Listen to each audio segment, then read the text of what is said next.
For my poster, I picked the temperate zone locations and we're going to go over the chlorophyll levels.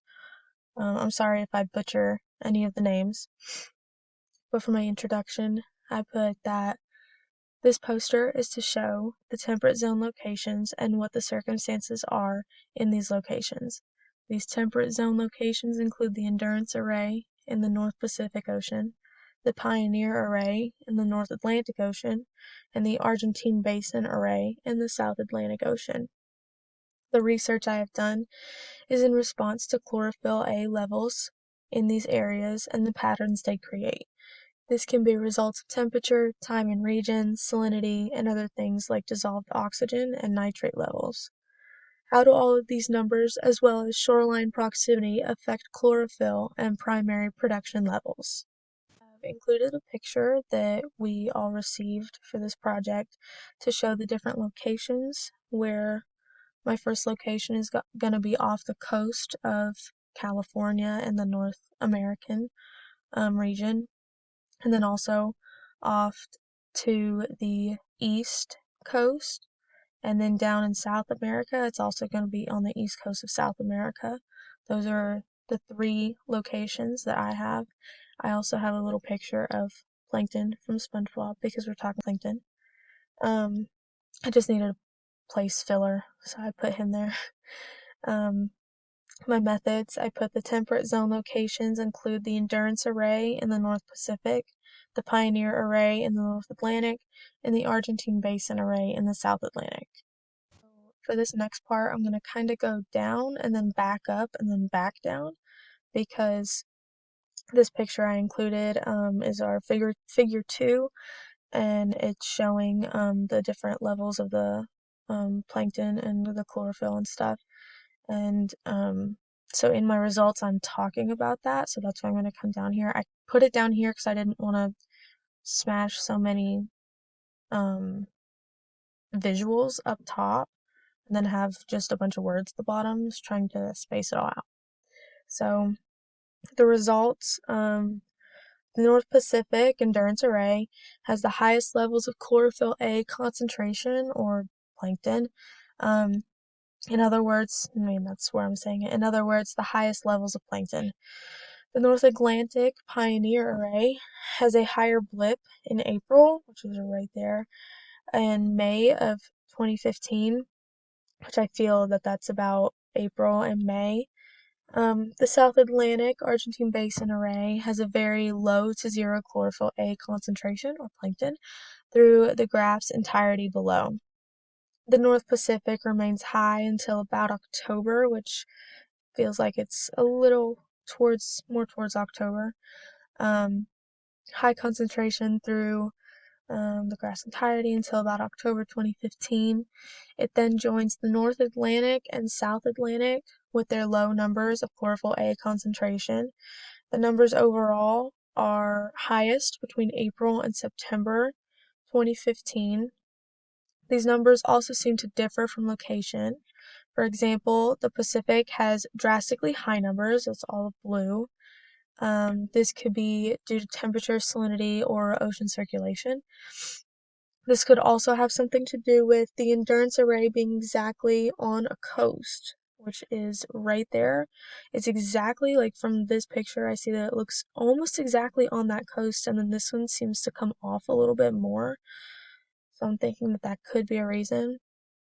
But then I put, although I would imagine the opposite results from being right on a coastline. A heavy populated coastal city could affect results from swimmers, tourist diving, and boating excursions.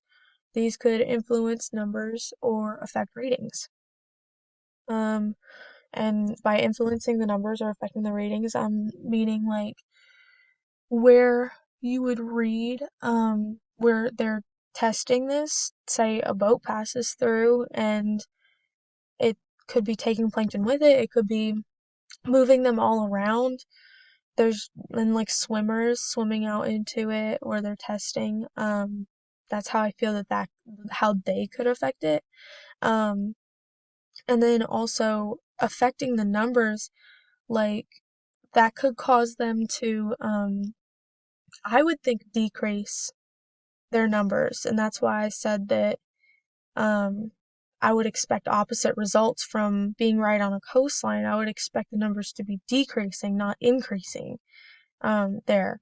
So then the next part I put pollution from the densely populated city could also affect numbers, considering the fact that we are recording live organisms, which would also be a reason why numbers would decrease and not increase. So that's a little confusing for me, at least.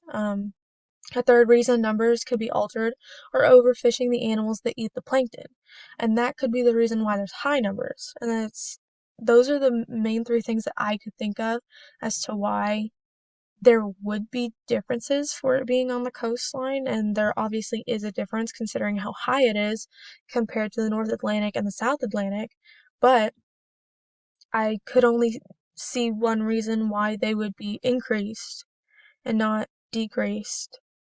I mean, besides maybe weather, but that wouldn't be a coastline problem because, or like a heavily populated coastline problem because obviously people don't control the weather. Um, so then I put at the end, the best or highest results come from the endurance array in the North Pacific. So some questions I had were how do these results help us? In what way is this helping us? Um, I just don't understand. Is there a better, easier, or even faster way to find this information? Like, is there a different organism that we could try to look after, or maybe just have technology itself detect it, like solar levels or something like that? Like, why are we choosing chlorophyll A levels?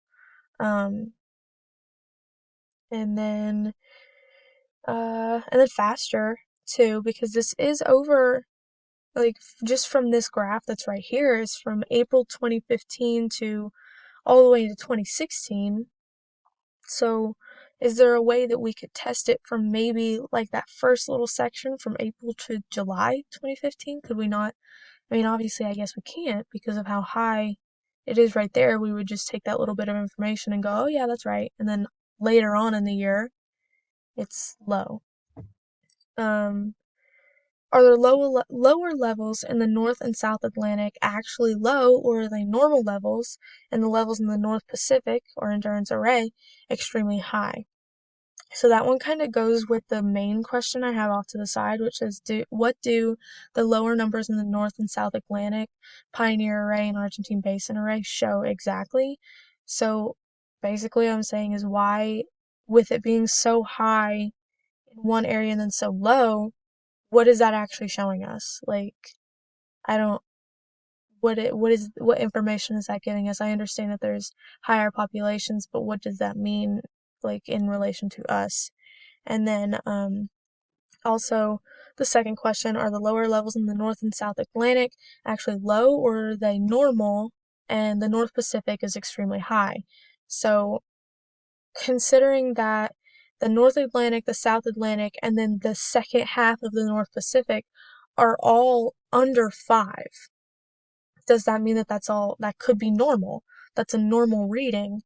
And then it's just an oddball that the North Pacific, the first half of the North Pacific, is really high. So those are the questions I had, and that is my course project presentation. Thank you.